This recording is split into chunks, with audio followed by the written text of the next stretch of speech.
Thank you. Please have a seat. I'd feel a lot more comfortable this way.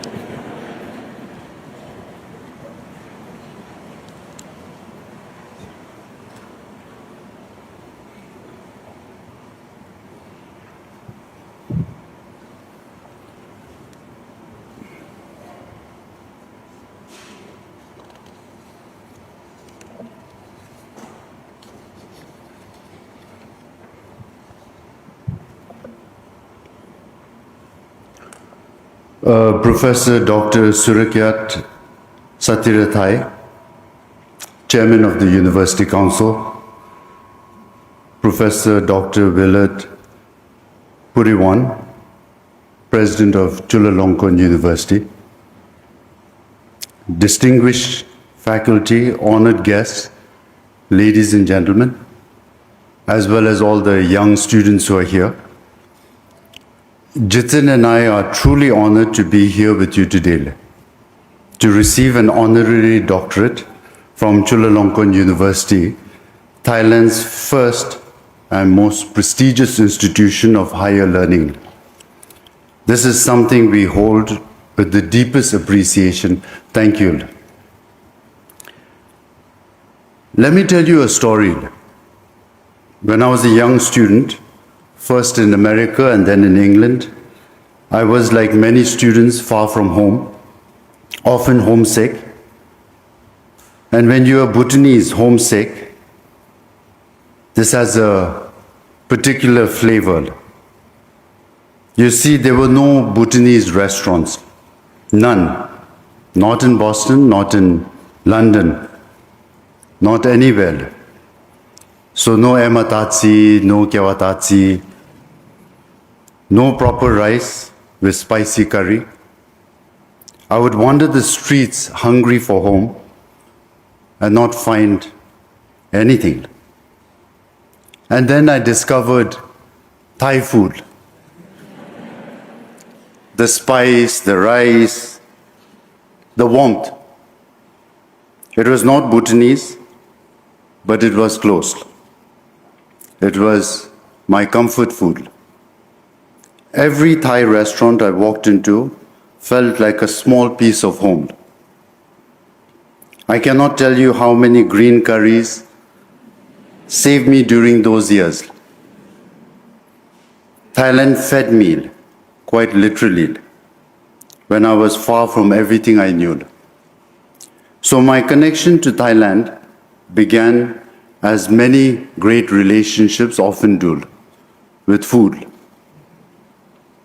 But food was the only beginning.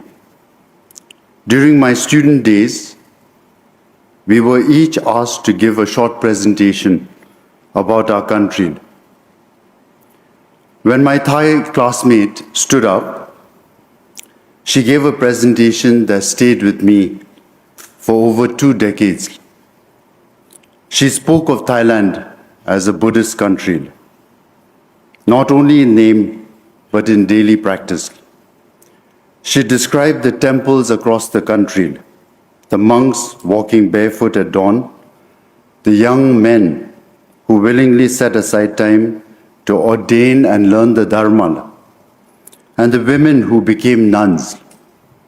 She spoke of how the Buddha's teachings shaped the Thai character, making Thais sincere, humble, generous, and compassionate.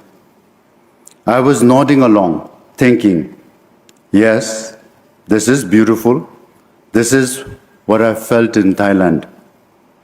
And then she said, but our national sport is Muay Thai, kickboxing. The room went quiet. She smiled and asked, what does this mean? Then she answered her own question.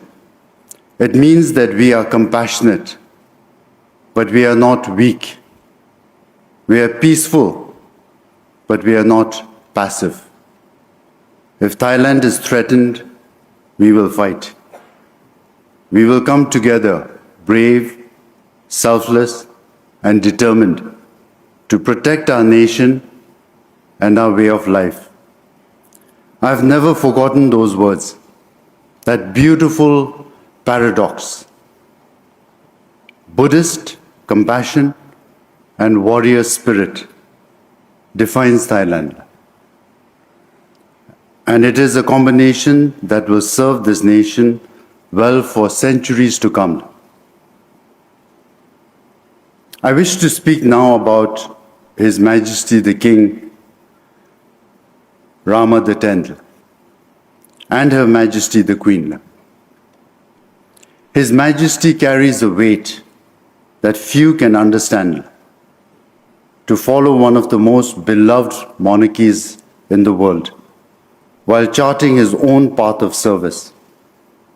This is not easy. It requires strength, wisdom, and a deep commitment to the welfare of one's people. I believe His Majesty has shown all of these. I have watched His Majesty closely, the dignity with which he serves, his dedication to education, healthcare and development, his tireless work to improve the lives of ordinary Thais. He continues the Chakri legacy with grace, with purpose, and with a quiet determination that I deeply admire. I might be breaching protocol, but I can't help myself but also share some intimate moments that I've had the pleasure of experiencing with their Majesties. I have a great deal of admiration for His Majesty Rama X, his indomitable strength. And it's only through conversation between us that it dawned upon me his love and devotion for his country and people. And then, of course, Her Majesty the Queen. Now, here again, I'm reminded of a conversation between father and son. I was a young man, and I recall my father telling me, you must always serve your country. And then to that I reported to His Majesty, my father. I said, Apla, I shall serve you. He said, no, you mustn't serve me. You must serve your country and your people. So to that I said, Apla, you carry the weight of a nation. You serve our country. You serve our people. So as of now, I stand beside you, and I would like to serve my people and my country through you. I'm a young man, there's not much I can do or think of, but I will stand right next to you and serve you with loyalty. So I see that in Her Majesty the Queen of Thailand, standing firmly beside His Majesty, serving him, and through him, her nation and her people. So again, my wife and I, we have the utmost respect for their Majesties. And what an extraordinary responsibility and the indomitable strength that they showed. It's very humbling. Well, moving on. Earlier this year, their Majesties made their first state visit abroad since His Majesty ascended the throne. Of all the nations in the world, large and small, near and far, His Majesty chose Bhutan. I cannot overstate what this meant to us. When we received word, Jitin and I looked at each other and felt an overwhelming sense of honor. When their Majesties arrived, the joy that spread across Bhutan was unlike anything. From Paro to Thimphu, from the mountains to the valleys, every Bhutanese knew this was history. This was a statement of friendship that transcended words. So, Your Majesty, if these words should ever reach you, thank you. Thank you for choosing Bhutan. Thank you for the honor you have bestowed upon our nation. And thank you for continuing to inspire me with your example of service. When I became king, I was fortunate to have two extraordinary men to guide me. First is His Majesty, my father. He is the greatest teacher I have known, a man who taught me that a king's only purpose is to serve his people. He showed me this not through words alone, but through action. He walked to the remotest villages when there were no roads. He sat with farmers and listened. He dreamed of a nation where happiness mattered more than wealth. And then he built it. And when he believed Bhutan was ready, he did something almost unheard of. He voluntarily handed power to a democratic constitution, not because he was forced to, but because he loved his people enough to trust them with their own future. That single act taught me more about leadership than any book could ever do. The second is His Majesty Rama IX. I did not merely meet His Majesty, the King Rama IX. I had the privilege of observing him, his work, his manner, his dedication. He was called the Development King, and that title was earned. He walked rice paddies, he visited remote villages, he spoke to farmers and fishermen, not as a distant monarch, but as someone who genuinely wanted to understand their problems and solve them. His royal development projects changed millions of lives. His sufficiency economy philosophy offered the world a model for sustainable development. The United Nations recognized him for it. But what I remember most is simpler. The humility with which he carried himself, despite being one of the most revered monarchs on earth. Rama IX reigned for 70 years. 70 years of service, 70 years of putting his people first. I learned more from watching him than I can put into words. His influence on my own reign is profound, and I remain eternally grateful. To have had my father and Rama IX as my teachers, this is a blessing I carry with me every single day.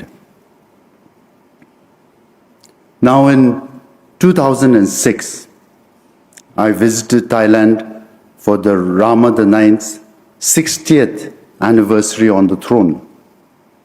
I was Crown Prince then, young, a little nervous, representing my country on a grand stage for the first time. The Thai people saw me, and they did something extraordinary that touched me deeply. They did not call me the Crown Prince of Bhutan or the representative from Bhutan. They called me Prince Jigmeel, my name, as if I were family. Since that day, the Thai people have shown me and Bhutan nothing but kindness warmth, and support, year after year, without fail. I've never had the right moment to say what I've always wanted to say. Today, I have that moment. So let me say it. Thank you, Thailand. Thank you for your kindness. It has not gone unnoticed, not for a single day. I do not know what I have done to deserve it, but I'm grateful beyond words. And I want you to know I intend to spend the rest of my life reciprocating. Whatever I can do for Thailand within my capacity, I will do. Your friendship has meant the world to me, and I hope mine can mean something to you. Before I close, let me say something about Thailand's future, not as flattery, but as honest observation. Thailand and Bhutan share a rare bond. We are among the few nations never colonized. While empires conquered and divided, Thailand remained free through the wisdom of King Mongkut, the brilliance of King Chulalongkorn, and successive great leaders, and most importantly, the resilience of the Thai people. The spirit of independence runs deep here. Thailand sits at the heart of Southeast Asia, a natural crossroad of trade and culture. It is blessed with diversity, mountains and beaches, cities and villages, industry and agriculture. Its people are educated, adaptable, and bound together by sacred faith and a beloved monarchy. But what I admire most is Thailand's sensibility, the wisdom to know when to bend and when to stand firm. This pragmatism, this instinct for balance has kept Thailand stable while others have stumbled. It will carry Thailand far into the future. Now, Jitin and I, we leave this ceremony with full hearts. This honor from Chulalongkorn University, from the pillar of the kingdom, is something that we will always cherish.